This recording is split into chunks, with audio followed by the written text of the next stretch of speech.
If you want to understand how governments really deal with a debt crisis, stop asking how they plan to pay it back. That is the wrong question. The right question is this: who are they going to quietly force to absorb the loss? Because once a government owes more than it can honestly clean up through discipline, the game changes. It stops being about repayment in the moral sense and starts becoming about transfer in the political sense. Somebody will bear the pain. The only mystery is who, how fast, and under what language the pain will be disguised. That is the frame I want you to carry into this whole story, because most Americans still think a debt crisis ends one of two ways. Either the government pays the debt down responsibly, or the whole thing collapses in some cinematic panic. That is not usually how mature states behave. They almost never choose the clean moral ending, if they can choose the foggy political one. And the foggy political one has a name: financial repression. It sounds technical. It is actually very simple. The government makes savers poorer so that the government itself can become richer in real terms. That is what financial repression is, and if you do not understand it before it starts, you will very likely spend years feeling financially squeezed while still being told that everything being done is necessary, temporary. And for the good of the system, that is why May 15 matters in this story. Not because one new man takes one new seat and suddenly everything in the economy changes by lunch, but because the leadership change at the Federal Reserve creates a moment when a different policy instinct can be installed at the exact time the American debt problem has become too large to ignore. Honestly, that combination matters: a trap system, a changing chair, a debt burden above anything the public can emotionally grasp, and a policy path that sounds like relief on the surface while quietly operating as a transfer mechanism underneath. That is the real story. Let me begin where I always begin, with the math, because every debt crisis is just morality wrapped around arithmetic. The United States is drowning in obligations, not in the dramatic way people like to post online with theatrical collapse forecasts and countdown clocks and all the rest of the nonsense that gets attention because it sounds urgent. I mean drowning in the more serious way, the kind where interest expense itself becomes one of the fastest growing claims on the government's future. That is a very different level of danger. A government can survive large debt for longer than people think if the carrying cost is manageable. But once the carrying cost starts exploding, the debt stops being a static number and becomes a living pressure system. More tax revenue goes to past promises, less goes to present function. Political room narrows, policy becomes more desperate. The whole machine starts bending around the debt rather than around the needs of the population. That is where the United States now finds itself. And once you are there, you have only a few doors. You can cut hard, you can default cleanly, or you can make the debt easier to carry by changing the value of money and the cost of financing. Politically, you already know which door they prefer. Now, before we go further, we need to settle one misconception that confuses a lot of people. The Federal Reserve is not simply a puppet on a string that the sitting president can yank whenever a campaign message would benefit from easier money. Presidents complain, presidents pressure, presidents posture, but they do not simply walk in and fire the chair because they dislike the current rate path. That is why these transition dates matter so much. Because formal power changes when terms expire, and that is when new policy temperament can enter the room with legal force instead of political noise.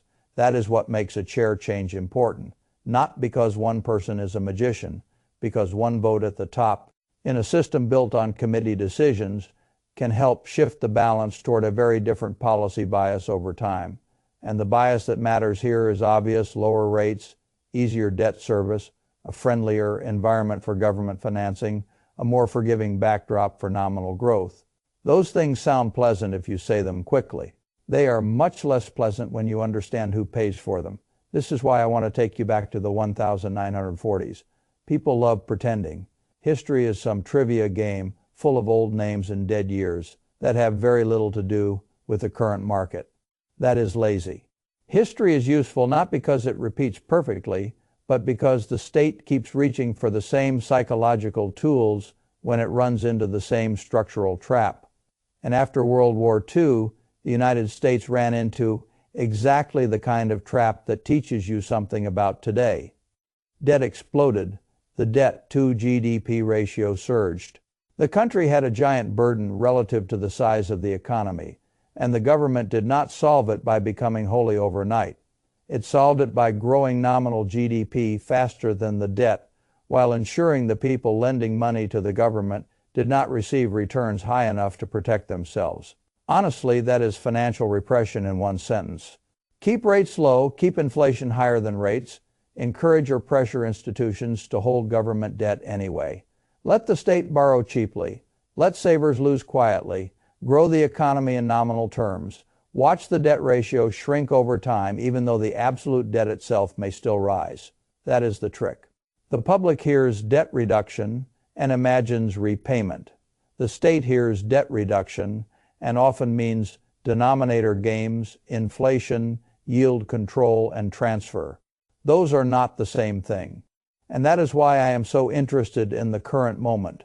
Because when I look at the debt burden today, and when I look at the pressure building around interest costs, and when I look at the political appetite for pain, I do not see a country preparing for moral repayment. I see a country preparing for a modern version of repression. Now let me show you why the first ingredient is rates below inflation. This is the heart of the machine. If inflation is running at 3% and the policy rate is pushed below that, then the saver is no longer being paid honestly for the use of his money. He is being paid in nominal terms while being diluted in real terms. The statement says one thing, reality says another. That is how the state borrows more cheaply than it morally should.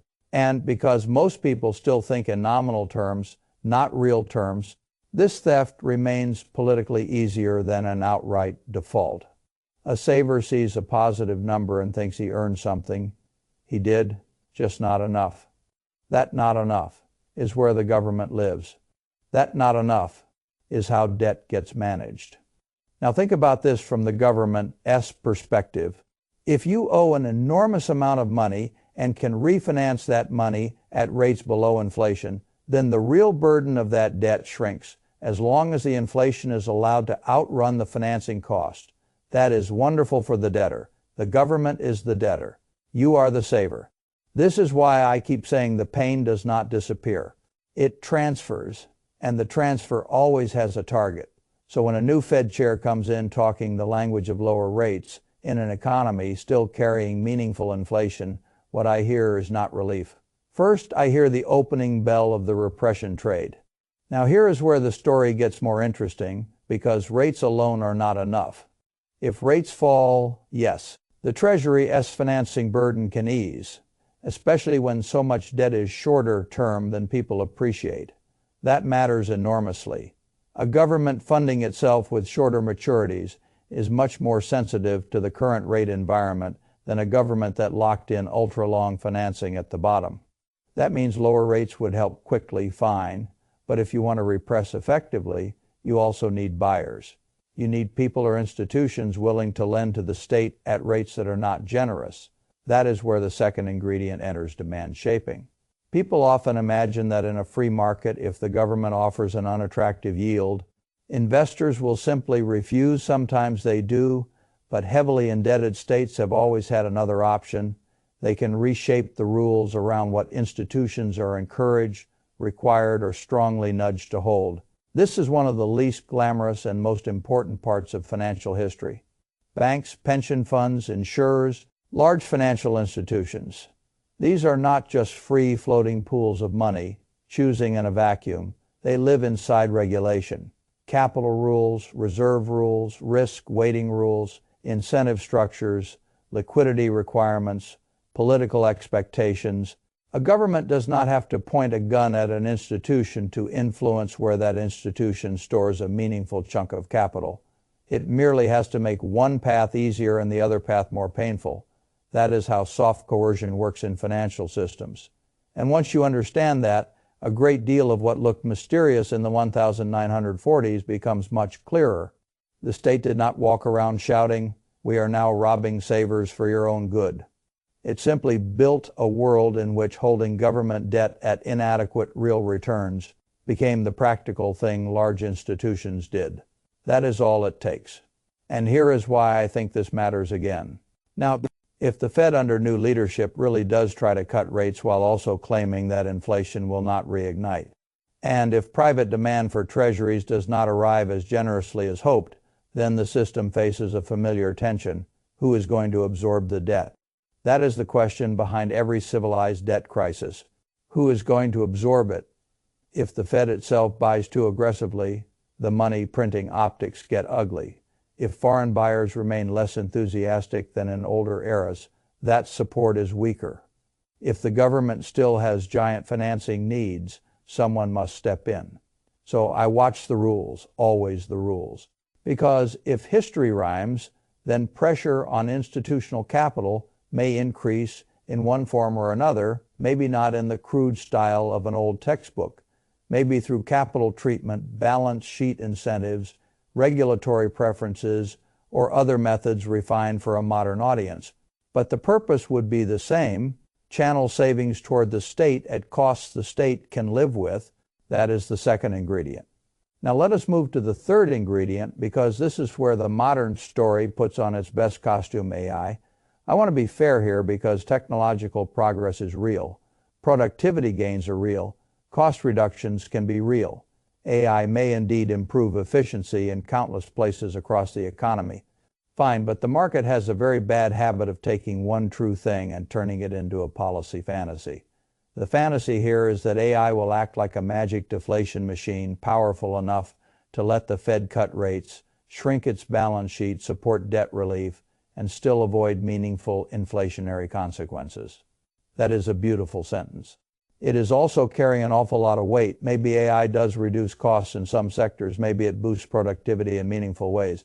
But are those benefits broad enough, fast enough, and real enough to offset the classic inflationary tendency of easier money, softer rates, and a government highly motivated to keep financing painless?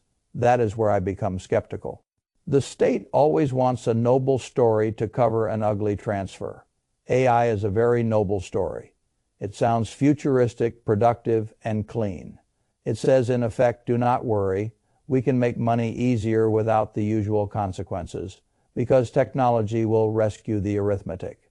Maybe in part. But governments love using future productivity as moral cover for present dilution. That is why I do not let the AI argument distract me from the deeper mechanism. If rates go below inflation and savers lose in real terms, repression is happening whether the official explanation sounds modern or not. That is the only standard I care about.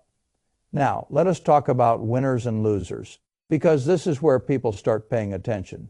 The losers are the easiest to identify: the cash hoarder, the CD worshiper, the person who believes that earning a low nominal yield while inflation outruns it is somehow prudence, the retiree sitting on safe money that no longer preserves purchasing power, the worker who never moves beyond wages and savings into ownership. Those are the losers in repression. They may not look like losers at first because their statements remain tidy. The numbers are still there. The balances still exist, the interest still arrives, but real life becomes more expensive faster than the account grows. Over time, that gap eats the future. That is what losing looks like in a repression regime. Not disaster on Tuesday morning, gradual weakness in the quality of life. Now, look at the winners. Asset owners, not every asset, not every year, and not in one clean line, but across long periods of financial repression. Real assets and productive assets tend to outrun cash because the whole system is tilted in favor of nominal growth and against idle savings. Stocks can win, real estate can win, gold can win in the new world. Perhaps Bitcoin may participate too. Different periods favor different assets. That is always true. But the common thread is simple. If the government is making cash less honest in order to make debt more manageable, then owning claims on things outside of raw cash becomes the more intelligent posture. That is why I reject the childish argument about the one perfect winner. People get tribal. Some say stocks are always best, some say real estate, some say gold, some say Bitcoin. That debate misses the deeper truth. The real divide is not between stocks and gold or houses and Bitcoin.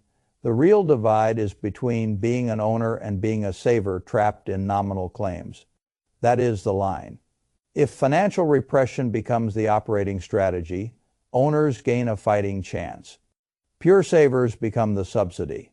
That is the hard truth almost nobody phrases honestly enough.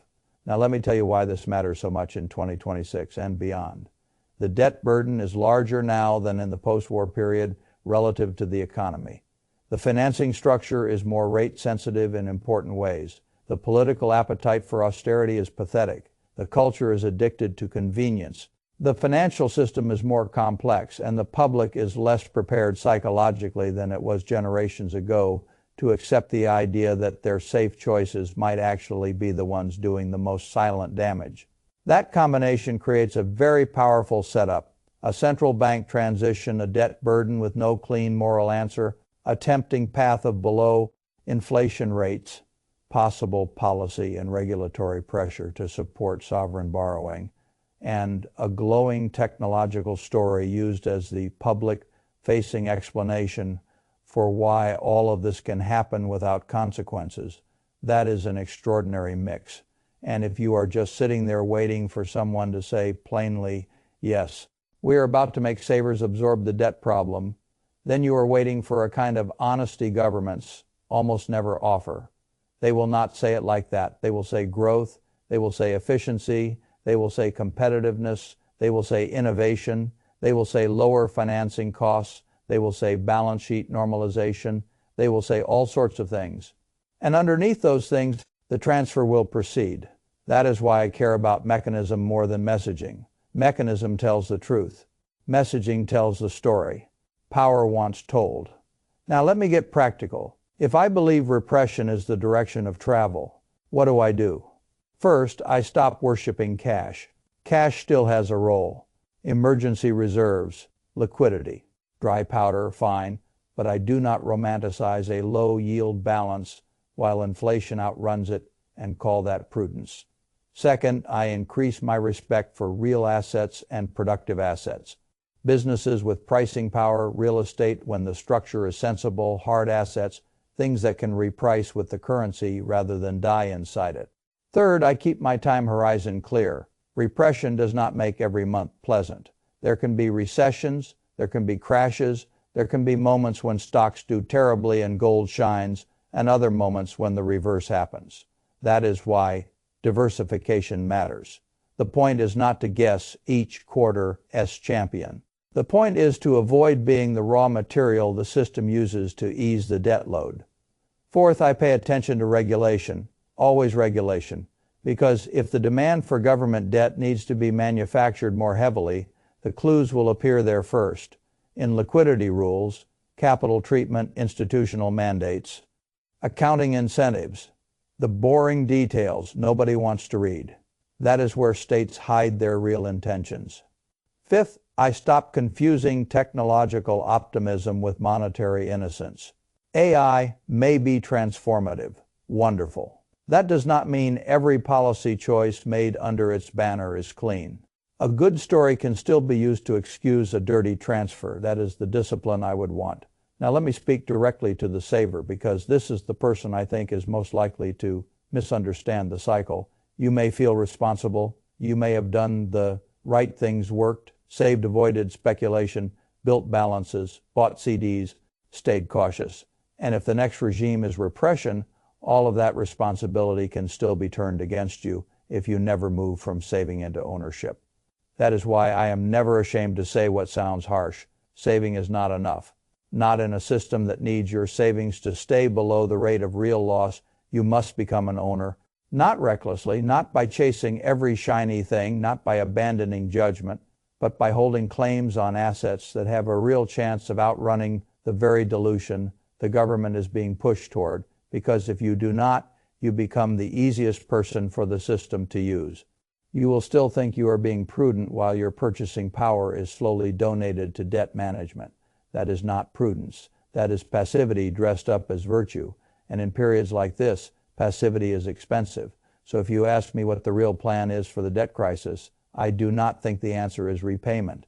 I think the answer is the same answer states have used before. Grow nominally, borrow cheaply, suppress the real return to savers. Let inflation and productivity stories carry the public narrative. Use the financial system to absorb the debt and hope the debt ratio looks cleaner later, even if the public had to become poorer in real terms along the way. That is the likely path, not because it is noble, because it is politically easier than honesty. That is why May 15 matters, not because one day changes everything, because it may mark the beginning of a period in which the bias of the institution moves closer to the oldest and most politically seductive debt solution in the book. Make money cheap, make savings weak, make debt lighter in real terms, call it strategy, and let the owners win while the savers wonder what happened. I have no interest in being one of those savers. I would rather understand the mechanism before it becomes fashionable to talk about it, because by then, as always, the people who understood it early will already be positioned, and the people who waited for the official explanation will be paying for it.